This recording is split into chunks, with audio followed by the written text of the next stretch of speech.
Welcome to the podcast. Alright, so this is the first episode. Your boy's kind of nervous. So, let's get it. So the podcast is something I've been wanting to start off for a while now. Way back when I used to do straight up voice recordings, but I figured I'd add a little bit of video to it. Plus, I am in need of content to be made. Um, since this is the first one in a long time, figured I'd give an update, talk about some of the things that I'm working on. I got three main focuses right now. So number one is I got a coloring book that I'm currently making. I spent a couple of years running a TikTok account where I drew ducks. Right now in my Procreate, I probably have about 500 unique files. So I'm converting all of those drawings and all of those pieces into coloring book pages. So in total, this coloring book's gonna have about 60 pages or so, give or take. And right now it's about 95% done. The only thing I'm working on is there's a few that had backgrounds that made sense when they were in color, but don't necessarily provide much value as a coloring book. So I'm just going in and putting the line work in and adding images in the background, so that way it's a much more pleasant experience for anyone who does purchase the book. My biggest focus with the coloring book is I really do not like adult coloring books. I think that they're far too complicated. I feel like most people who end up buying them color like 25% of a page on like a bored Sunday, never open it, never do it again because it's just so time consuming. Like the average adult doesn't have the time to fill in like an extremely intricate mandala that looks like a fox. For me, I like coloring things that are super simple. All my drawings very cartoonish. They look like ducks. I feel like average person could get it done, and if you're rushing and just like doing it to pass the time, get it done in 20 minutes. If you want to get like super detailed with it, you can take as much time as you possibly want. But I want to create something that gives people that option so they can color the way I like to color, which is like simple. The other thing I'm working on right now is losing some weight. So I weighed myself probably like a month ago and I was at like 235, which is more than I have ever weighed. Like, I'm out here walking around talking about how I'm in shape. I hopped on that scale and your boy was disappointed. So right so right now, Operation Dad Bod is underway, which basically just entails me going to the gym and doing a bunch of cardio. I really want to get back into running, and I found that anytime I've been in like peak shape or like a shape that I was like very comfortable with, I was usually doing a decent amount of cardio, and my stamina was just like through the roof. Like I could run forever, I can move quickly, and I feel like when I have that, it's not just about looking better, but I like feel better too. So that's what I'm working towards. When I'm home, it's super easy, but when I'm out and about or like when I'm doing my car travels, it's a little bit more difficult to keep the consistency, but at the very least I could run wherever I am. Like even when I do vacations in like other countries, I'll just run a mile every morning, and that's something that I need to start doing.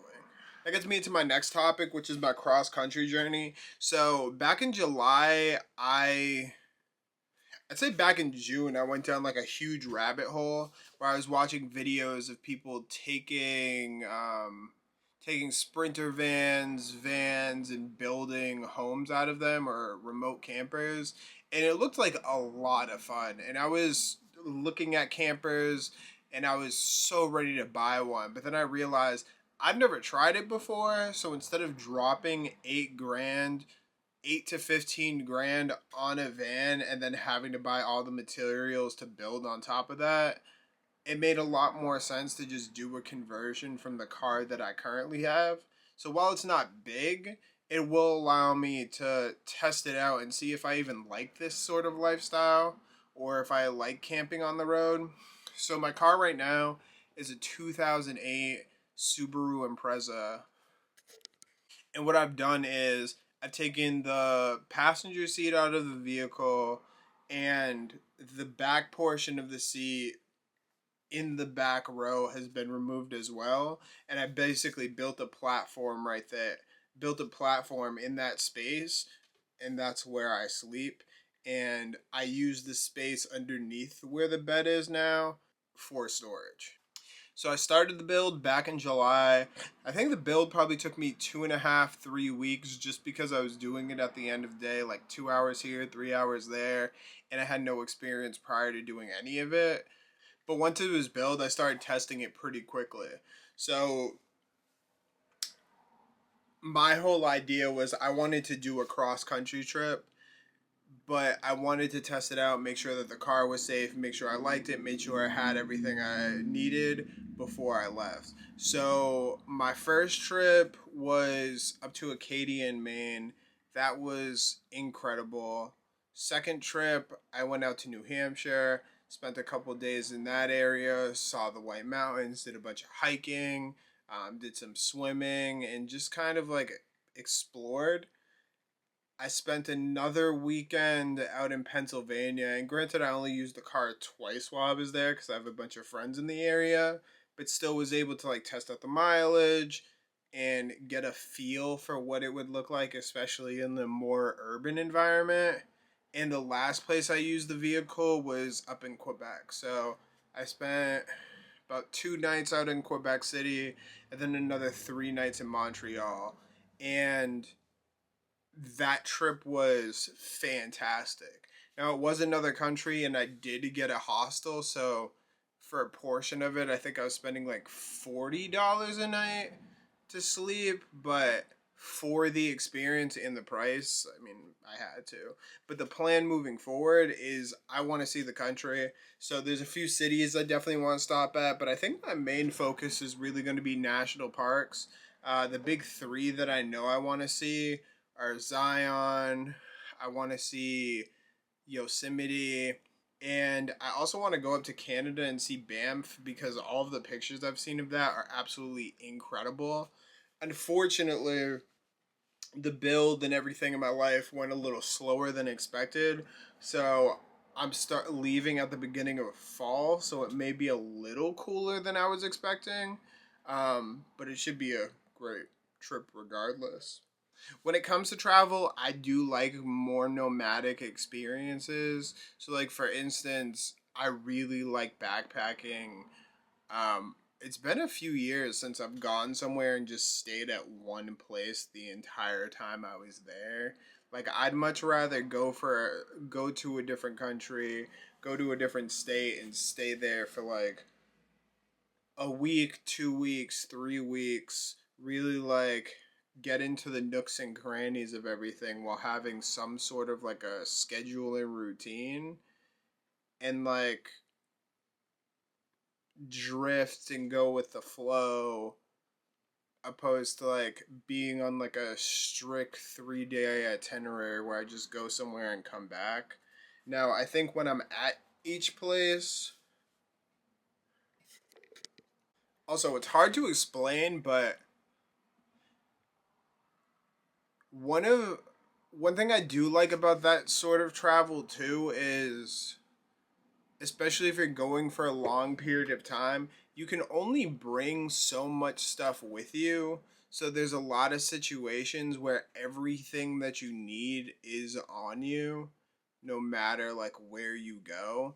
And I really like that feeling. Like there is no better feeling to me than like just sitting at the train station, waiting for the train, waiting for the bus to your next location, and having like all of your belongings on you, knowing that you're safe and knowing that like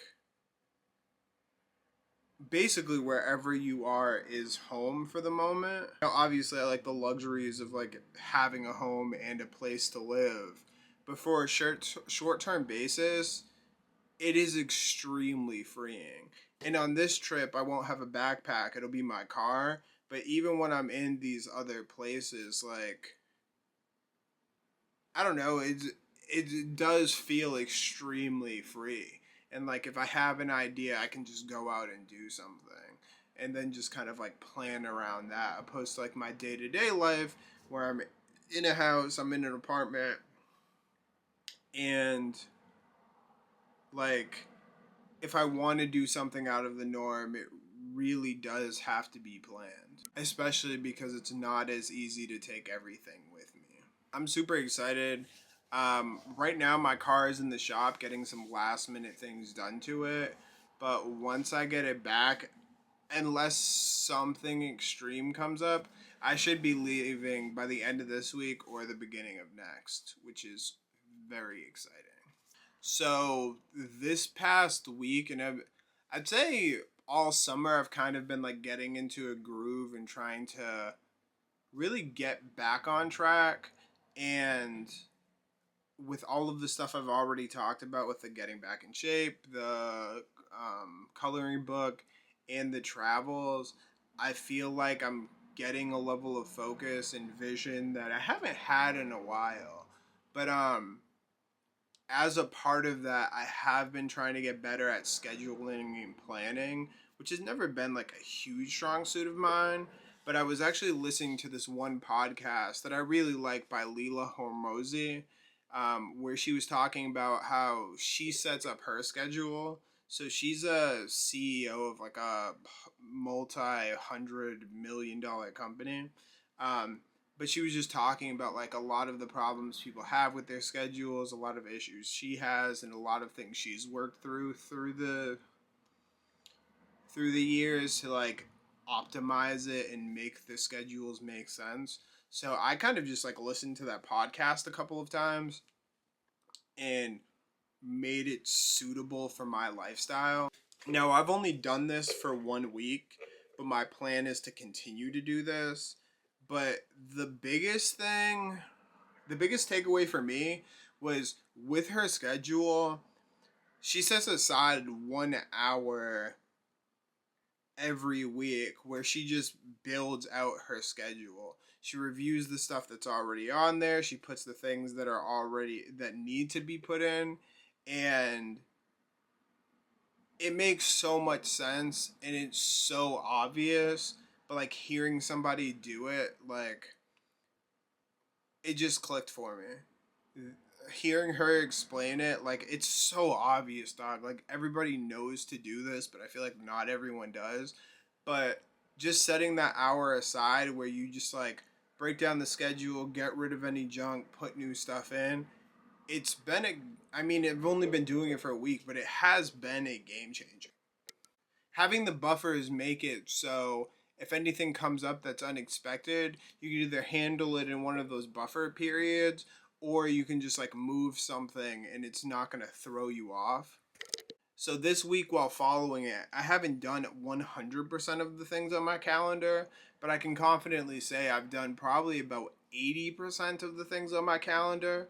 And by having those buffers, it has allowed me to catch up on certain days. But also just by having like got a guide for the week, it takes so much thinking out of my to-do list because my to-do list is already incorporated in the calendar. Another huge thing is it doesn't completely eliminate, but it significantly cuts down multitasking.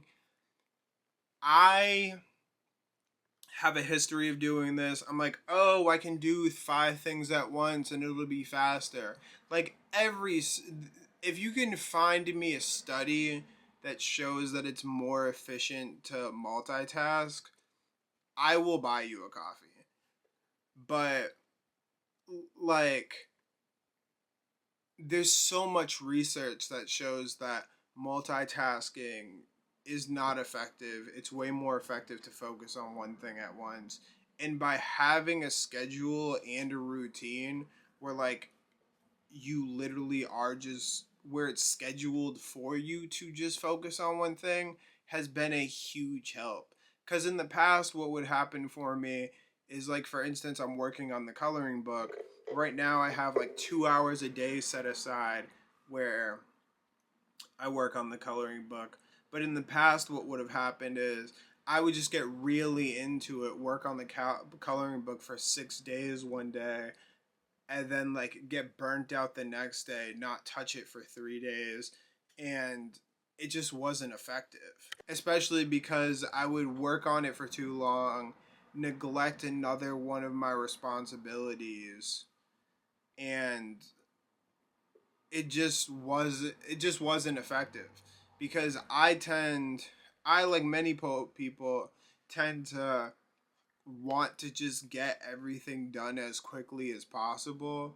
But in reality, if you have a lot of things to get done, like doing them all a little bit at a time is more effective than just like dumping into the thing that's your favorite. So the things I've been using to build this calendar are Google Calendar, Google Tasks, Apple Reminders, and Trello. So Google Calendar, that kind of gives me the picture of my day.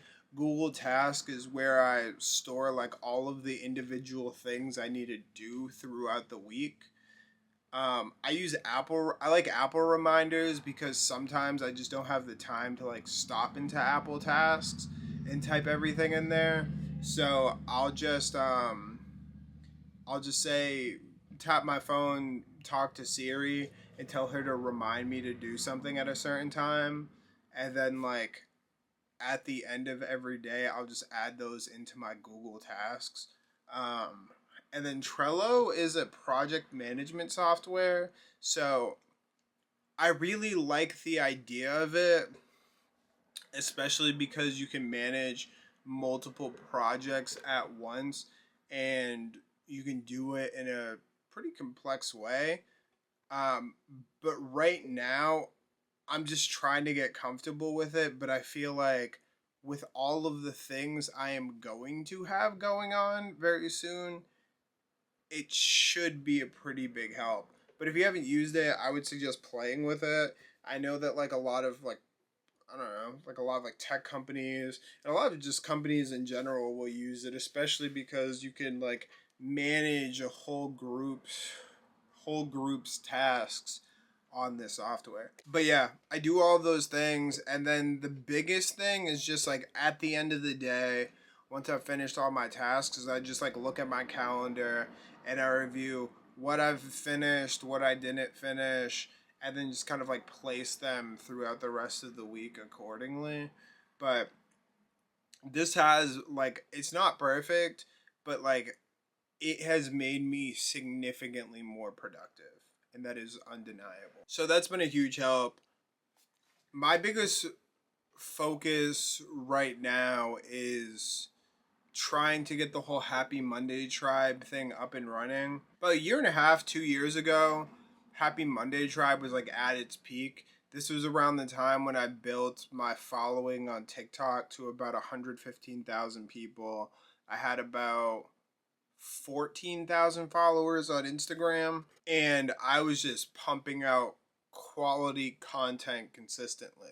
Like, there was a period when I was releasing 3 new videos a day, all edited, and all of them were like pretty watchable. My goal is to start posting and marketing like that again. In the past, I was kind of just doing it for fun, just showing off my art. But now I really want to sell these coloring books. My strategy is going to be to sell the coloring book in digital format. So people will be able to just purchase it. They can print it if they want, use it on their iPad, tablet, cell phone, whatever you see fit.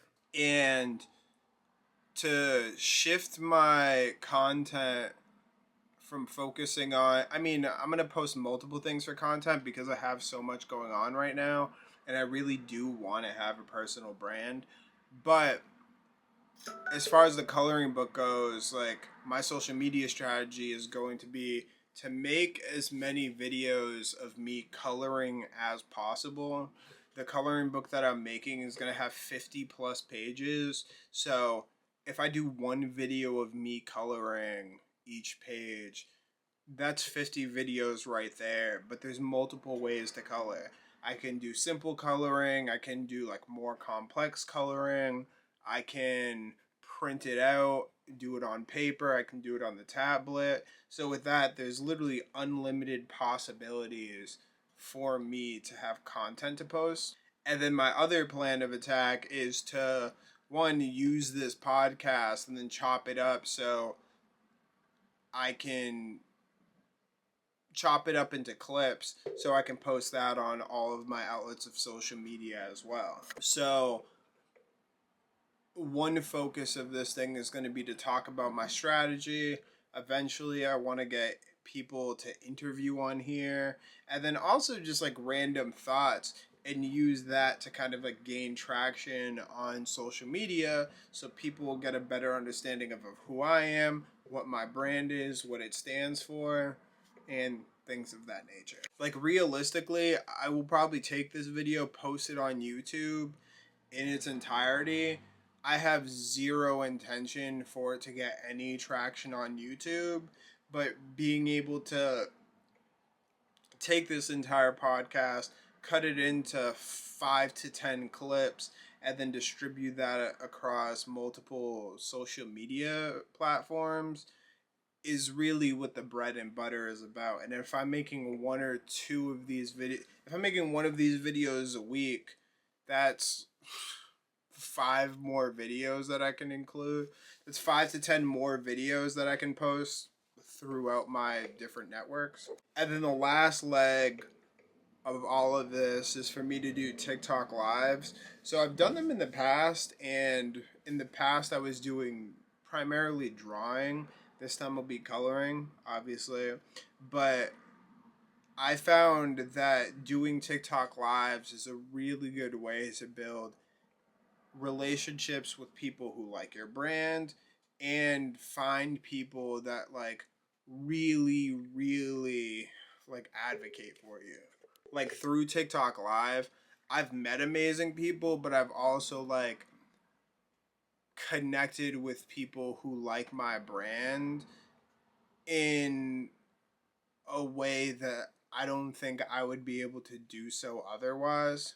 And legitimately, like, you can make people love your company, love you, and like real and find like a level of support and community that way that is very difficult to obtain otherwise. Not to mention, you can also, if you have a product, you can also actively sell it there. So with me doing digital coloring books on TikTok live, that is going to make people want to color with me, especially if they consistently watch and like my videos and like my lives. So it's a good way to market as well. Another thing I want to focus on is kind of better curating my social networks, primarily on social media. So when I first started doing all of my social media stuff originally, it was rooted in NFTs, and then it slowly transitioned to art. But a lot of my connections, a lot of my friends, a lot of the people that I was communicating with were so focused on NFTs that I feel like I'm no longer aligned with them. So what I'm gonna be focusing on, instead of like dead scrolling or like what or interacting so much with their videos, is trying to find people that are doing similar things to me. So my big 3 things right now are gonna be fitness, the travel, and the coloring books. So I'm gonna be talking to people and trying to interact with people who are on fitness journeys, who actively promote fitness. I'm going to be interacting with people who do nomad living, backpacking, living out of cars, people who actively travel, like do adventures. And then the last leg of the network is going to be focusing on people who are artists, people who color 1000%, and just creatives as a whole. And by having these people in my network, I'll be able to, one, find inspiration in all of the things that I'm focusing on, but two, I'll also be able to potentially lean on them for advice or have them on the podcast as guests. But yeah, if your social network and the things that you're being shown don't necessarily align with what you're into or what you're trying to achieve, it's not really serving you. Like, don't get me wrong, I use social media for escapism as much as the next person. But if you are actively trying to build something, or if you're just trying to like check in on your mental health, like your social media really should be showing you the things that help build on that. And the best way to do that is to like go out of your way to interact with that sort of content. Like if you're getting a bunch of trash stuff on your feeds, if your Instagram is feeding you stuff that you don't like, stuff that makes you feel agitated, stuff that doesn't really enrich you, it's because you're, whether consciously or subconsciously, it's because you're engaging with that. So if you make an effort to interact with the stuff that you actually want to see, you will start seeing more of that stuff. I've been doing this whole social media like art thing for probably like 2 to 3 years at this point. And one thing that's really cool about doing art, for one, like learning how to draw and doing art publicly, is that I found that it's forced me to abandon my perfectionism, at least when it comes to art. Like, I'm not gonna lie, like, being detail oriented was never one of my strong suits, but I feel like as an artist, it's so easy to become hypercritical of yourself. But when you are trying to become an artist, but you're also trying to become an artist on social media, there are certain requirements and things that are needed of you where you have to produce a lot of art, so you're not able to necessarily like hyper fixate on one thing. So there's been a bunch of pieces that I've released over the years that I don't necessarily like, or there's something about them that like really just doesn't sit well with me, but I end up releasing them anyways just because I have a posting schedule or I'm trying to get X amount of pieces out in a week. And what it's forced me to realize is, one, most people don't realize your mistakes because like the thing that you're hyper fixated on, like it is strictly personal. I've had pieces that I've absolutely despised or thought nothing of, or like really wanted to tweak something on, and they have been some of my biggest, like most popular pieces. Or I've like released things and hoped that people wouldn't notice an error, and very seldomly do they do, or at least like seldomly do they point the error out. With that said, small social media hack: if you do make a mistake, make a blatant mistake, people will point that out in the comment, but those also will be some of your highest ranking videos. For instance, if you state a fact that is not correct or you misspeak, people will capture that, you will get engagement, and your video will perform significantly better. Now, your comment section is going to be people correcting the minute mistake you made, but there's no such thing as bad publicity. But in the grander scheme of things, like it taught me that my perfectionism is just on me, and most people don't care. Most people don't even like recognize it. Like, your mistakes aren't that big of a deal, and your mistakes are quickly forgotten, especially if you continue to produce. We'll say one weird thing about content creation, especially with the way I've done it, is you don't really get vocal feedback. So like right now, I'm literally just talking to a camera. Nobody's talking back. And I don't know why this is, but I find it way easier to tap into my personality, to make jokes, to be more natural when I'm talking to a physical person. Like, I don't even think I would use this tone if I was talking to someone in real life, especially not someone that I felt like comfortable with, because I'm a lot more jokey than this. Super quick-witted. No, but I find it like with my videos, what I would do is I would draw something. The video would be about a minute long, and I would have to narrate it. And I would struggle to find things to say after 20 seconds. Like, talking for a minute about something you've spent 3 hours drawing should not be that big of a deal. But I do find it to be a bit of an obstacle. Another super awkward feeling that I feel like not everyone can relate with is hosting lives, just because I love them. They are a lot of fun, but it's literally just me talking and having to respond to text replies. And had lives with like 50 some people in it where there's a bunch of people in the chat and you're like interacting with all of them. But I've also been in a live with one person where I'm just like, hey, how's your day? Where are you from? And you're just waiting for them to to type and respond. And doing that while drawing, it can be extremely hard to get your point out. Like, I'll find myself getting like brain fog or forgetting what I'm talking about halfway through.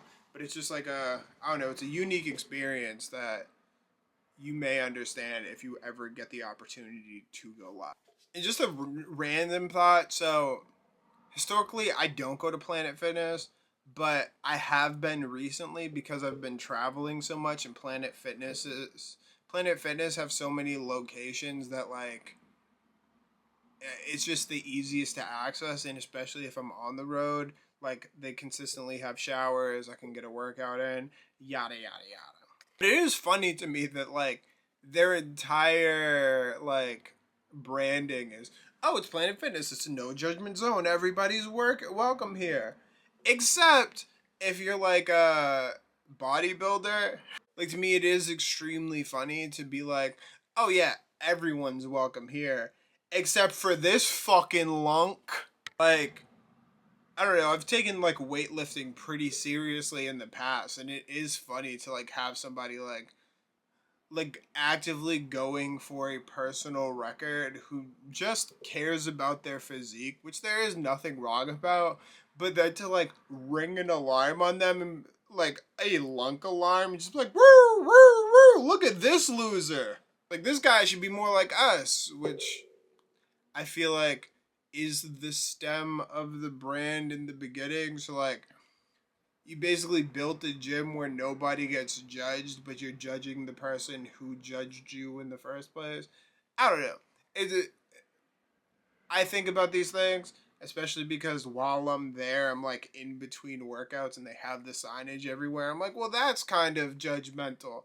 But yeah, that's my rant. But anywho, I got a lot of exciting stuff going on. I'm excited to get this whole thing started. I mean, I want to lose my 30 pounds. I want to travel, see some dope shit, and I want to get these coloring books moving. Um, if you guys have any questions, definitely let me know. Don't be afraid to DM me, email me, whatever is comment them, and I'll try to get back to you. But thanks for watching, and hopefully I end up putting more of these. Peace.